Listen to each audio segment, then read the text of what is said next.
Welcome. Thank you, Brian. Good to be here. So, one of the things we get asked from investors frequently is the initial outlook pre-spin was for top line growth at or above 30% for next several years. And you did caution us back in May that we could see some back half deceleration, bottoming out around 20. And then since then, it's been revised a bit. So maybe at least from the street's perspective. So now looking at 25% growth in the fourth quarter and then resuming 30% in 22. Back in May, when you were looking forward, and as things current stand, is that still the case, or do you think we could see more deceleration into the first half of 22? Well, we haven't provided a specific outlook on 2022 yet. We will, I think, when the time's appropriate. But what I have said, and I said it in our Q3 earnings, is our path to 30% growth is further out. See it as a delay, no fundamental changes in the business. But for sure, as we have lapped the tough comps of COVID and seen some downward pressure in a few sort of discrete areas of the business, that has tempered sort of our view in the very near term. What we have shared is that we do think the first half is going to be more muted. And what we're really focused on is re-accelerating in the second half of 22. And that's going to come from both getting out of the tough comps in the first half, as well as a lot of the pricing, product, go-to-market investments that we've made now really starting to bear fruit. And, I think the biggest thing I would say is if you look at Vimeo's business, we've always had sort of this sort of an SMB small business kind of component, and where we've been really focusing in terms of our TAM and our opportunities in the enterprise. And what we're really seeing, I think, is sort of a headwinds and tailwinds in different parts of the business. And we've talked about it a little bit. I'm happy to get into it in more detail. I'm sure you'll want to. But for me, the most important thing is our primary thesis that large companies are increasingly going to want to use video, are going to want an all-in-one professional video solution, and that we're just at the very beginning of unlocking that TAM and unlocking share of wallet, and seeing a fundamental change in behavior among how we use video at work. I think those are very much intact. And so ultimately, that sort of medium to long-term view on 30% growth hasn't changed for us. Got it. And it seems like some of those issues driving the variances were around maybe pullback in live streaming and over the top activity during the pandemic. Maybe some around the sales cycle and enterprises, maybe also related to reopening, and then maybe around enterprise, early stage acceptance of the additional products like video library. So maybe I wanted to talk a little bit about, could we put a finer point on what are kind of the pullbacks you're seeing, and maybe very topical, do you see, is the business that fluid where you see impacts from Delta or impacts from Omicron, and could you opine on that a little bit? Sure. I think there's a couple of things in there, some of which are very much drivers and some of which aren't. So worth me unpacking a bit. First, I'll say that you're right. The two areas where we've seen the most sort of downward pressure have been in live streaming and then really small faith and fitness companies who were using us to stream and charge for digital classes. And sort of makes sense. If you were a yoga studio or a gym, your urgency to purchase and your willingness to pay for a very robust kind of enterprise offering, a Netflix-like quality service, we are seeing the urgency there come down. And we're also seeing that the price points have started to come down, not because these studios and gyms don't intend to use video. They always will want to now have in-person and virtual offerings, but obviously the way they think about their need has changed. And so on that front, that is, definitely something that we did not predict with precision as we looked into the back half of this year, and it's showing up now. I think it's worth calling out, though. I still think that market is a really exciting and interesting one. And what you'll see us do, talk about the creator economy, what you'll see us do is better orient our product and price point to have a self-serve version of that OTT offering so that we can actually better serve those users with the right value proposition. So, for me, that one is definitely a delay. And it is something, I think we shared in the past, that part of faith and fitness vertical for us it's, probably mid-teen percentage of revenue on the enterprise side. So definitely does have an impact. On live streaming, we have seen sort of the frequency come down from COVID peaks. It is still materially up, multiples higher than it was pre-pandemic. But just the sort of volatility there and how quickly it sort of hit right after the summer seasonality was something that was also difficult to foresee. Outside of that, Brian, we are not seeing any signals on our core enterprise offering that there is, an issue with competition, customer education, and adoption. I shared a little bit of color around this, but we launched a video library product in the summer. We just launched a Vimeo events product. we are seeing, I think, good validation that companies were looking for this. We know this because they asked for it. That's why we built it. And that the product is delivering, early days, but delivering on their needs. And, I think I've given an example in earnings, but, last quarter we had a large Fortune 500 retailer reach out to us for a self-serve live streaming offering. And we ended up signing a multi-year annual 6-figure deal with that company, specifically because we were offering not just live streaming, but a video library solution. And, that's an example where the sort of annual contract value on that deal is far, far greater than our typical average. Our deal cycle there took a bit longer. It was about 2 months. Still, I think a very, very quick kind of turnaround for this sort of traditional enterprise software. And so there, we talked a little bit about sales cycles. We are seeing sales cycles move up a little, but I would call that a very natural and welcome dynamic that we're seeing as we move up market. And ultimately, we're talking about sales cycles on average going up by days, not, months. And so if anything, on that part of the business, I see momentum and real tailwinds that we think are going to persist. And so we're going to have to just work through the kind of the headwinds and tailwinds happening simultaneously in different parts of the business. But ultimately, if you think about the thesis, really nothing that says that enterprise video isn't going to just continue to grow and expand, and that Vimeo doesn't have a winning product and solution. Yeah, got it. You're in a position right now, certainly not unprecedented. We see a lot of software companies that kind of make changes to the sales motion. They come out on the other side, quite successfully, kind of, flying the plane as you're also kind of building it. And in terms of redesigning and implementing the new pricing and the packaging, the go-to-market motion, and even doubling the sales forces here. So when you look at what you're seeing across the business right now, how much of this is stuff you think you can solve with tightening up internal processes, improving sales productivity as the reps mature, versus maybe more fundamental issues around customer education and acceptance? Yeah.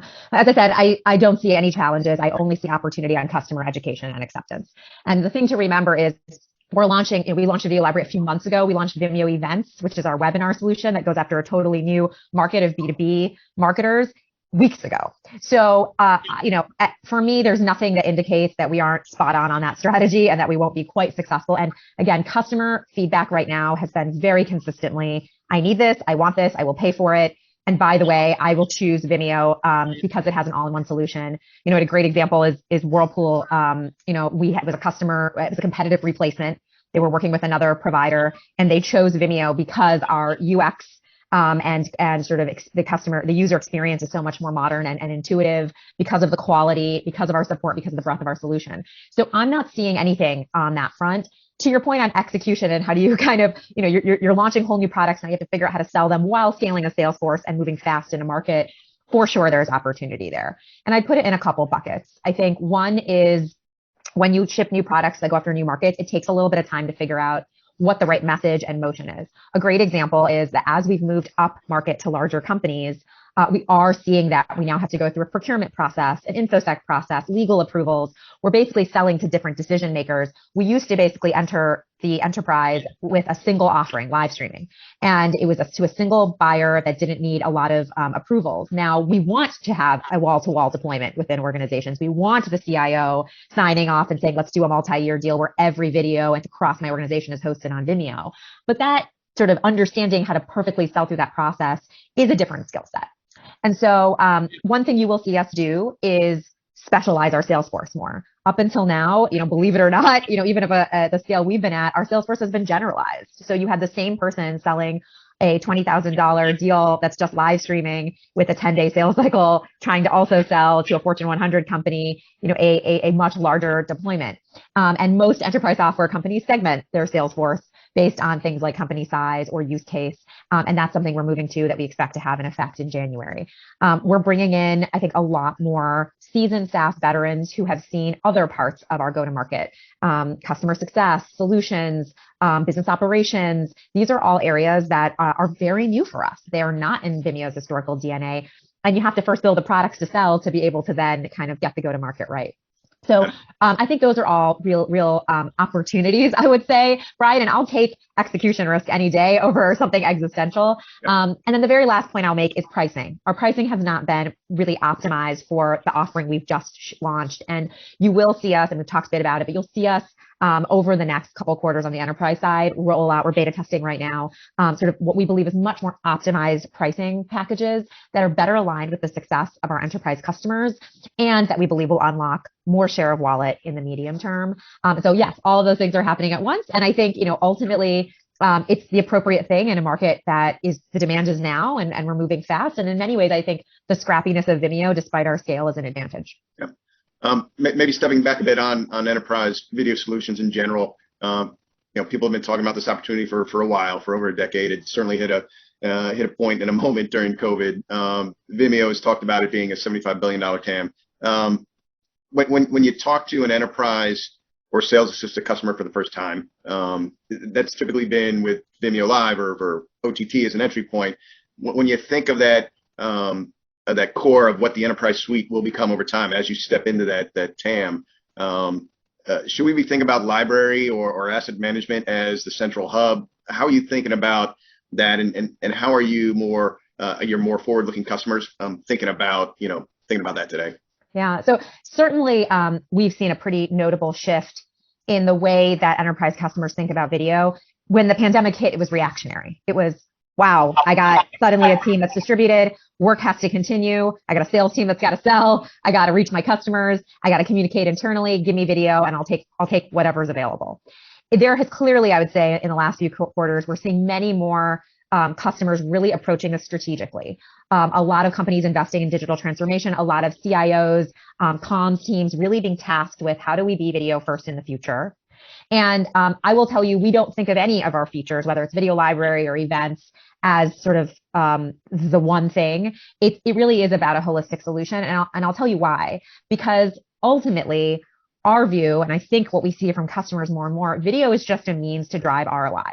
If you are a marketer, you want to reach more customers. And if video and running webinars enables you to get more customers, great. If you are an HR or comms leader, you want to increase employee engagement and morale. And that means you want to be able to communicate and share information in a way that will be retained and that lives on so that it can be accessed as evergreen. And you don't want that to happen if you don't want all that content and information to be locked behind, shared drives and emails and chats. And you want to, everyone's got short attention spans now. We're all used to Netflix style quality at home. We want it at work. And so those are really the things that I see driving the demand. And so when we think about our offering, library is super important. It's a system of record. It's a retention driver for us. It's a way for us to touch every employee at a company. But from a customer perspective, it's a centralized place to share information and knowledge in a much more engaging way than you could before. If you think about the traditional intranet, nobody thought of that as like a cinematic, engaging, interactive experience. And so really what we're seeing, I think, is and it's been certainly escalated a bit from the pandemic, but these were trends that were going to happen anyways. Workforces get more distributed, our attention spans come down, employees expect the same kind of quality of their technology and what they consume at work as what they do at home. And so really what's, I think, fundamentally changing is that companies, because of the pandemic, are now seeing the ROI. They're understanding that once you actually produce a beautiful, engaging event, your employees will retain that information better. They will feel more connected to their leadership. Your sales teams will be more successfully trained. Your marketing teams will be able to reach their customers on social media and websites.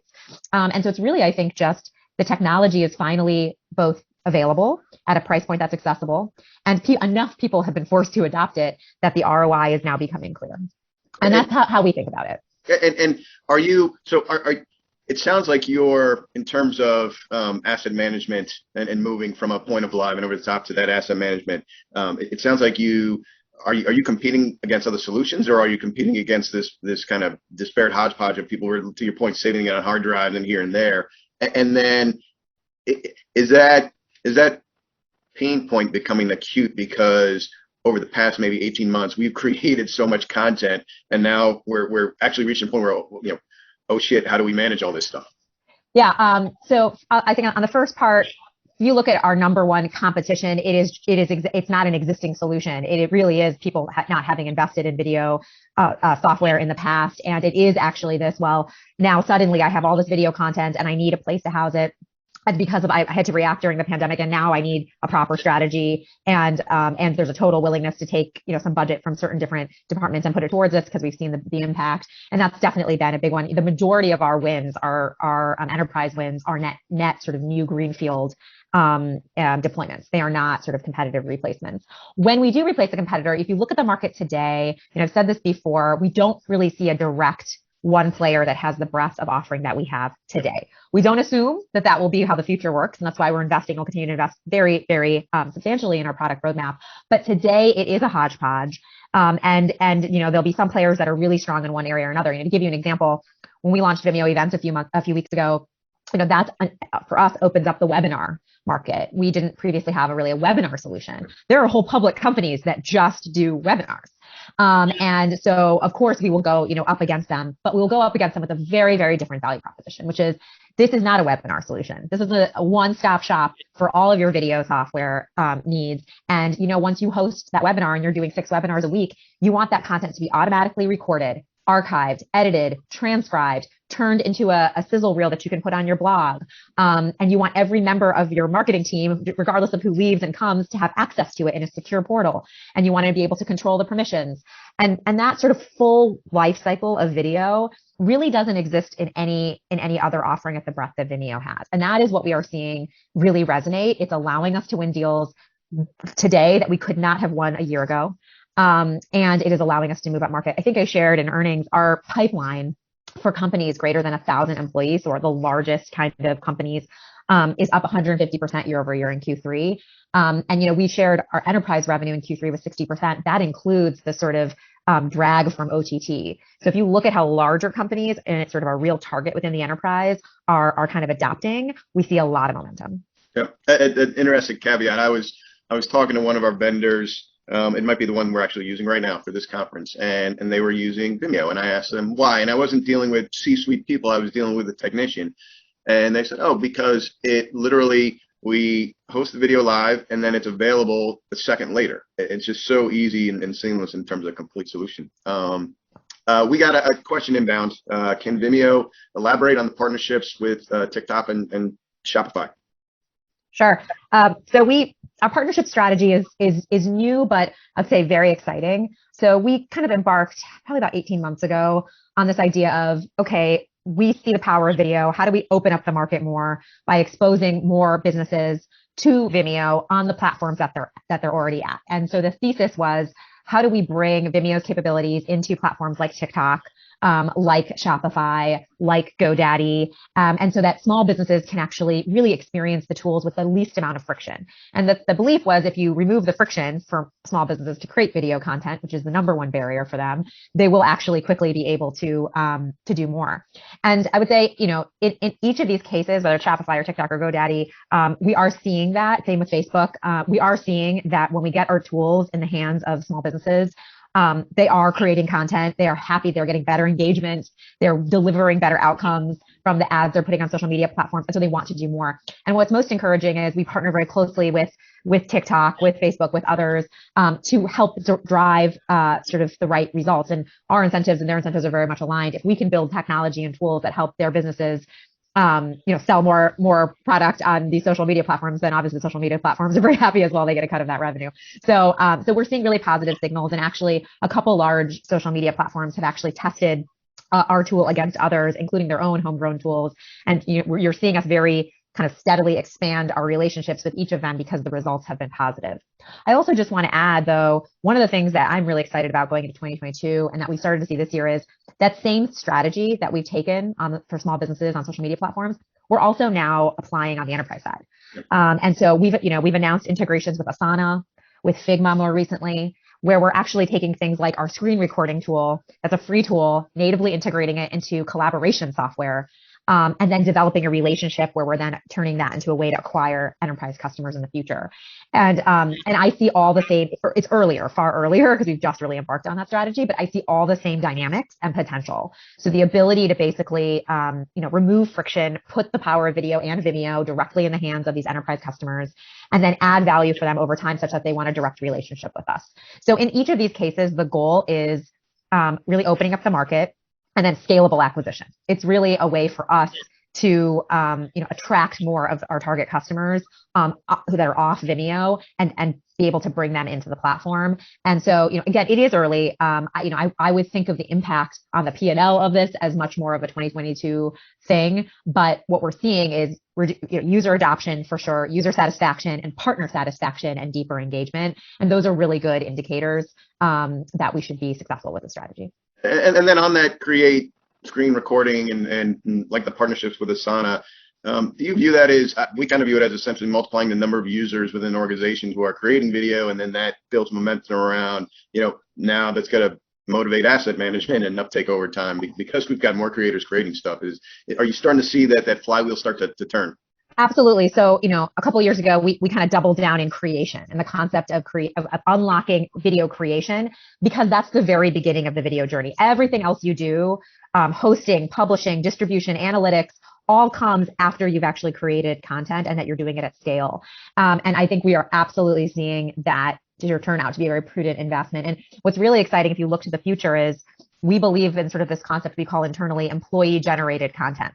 And it's the idea that, you used to have professionally generated content only. So Hollywood studios and video professionals and filmmakers were creating content. Then you had UGC, user generated content. We're all on our phones, on social media, creating content. And we think that very soon in the future, sort of the next wave in the future of work is going to be employees generating content on a daily basis. And that's going to be everything from, doing a product demo or a training, or hosting a live event, or making a video message for social media or for the website. And really, if you think about most employees today, pre-pandemic, people would have said, that's crazy, that's intimidating, that's complex, I don't want to be in front of a camera. And we've really seen a fundamental shift in that behavior. We as workers have fundamentally changed our sort of desire to be both the talent and the creator in video. And so you will see us, Brian, not just through partnerships, but if you look at a lot of the innovation in our roadmap and our product roadmap that's coming, you will see us not just build the things our customers are asking for today, but really, really look to sort of empower this next wave of employee generated content. And that's going to be with really simple, intuitive, self-serve tools, but that are extremely powerful and help you generate professional quality output.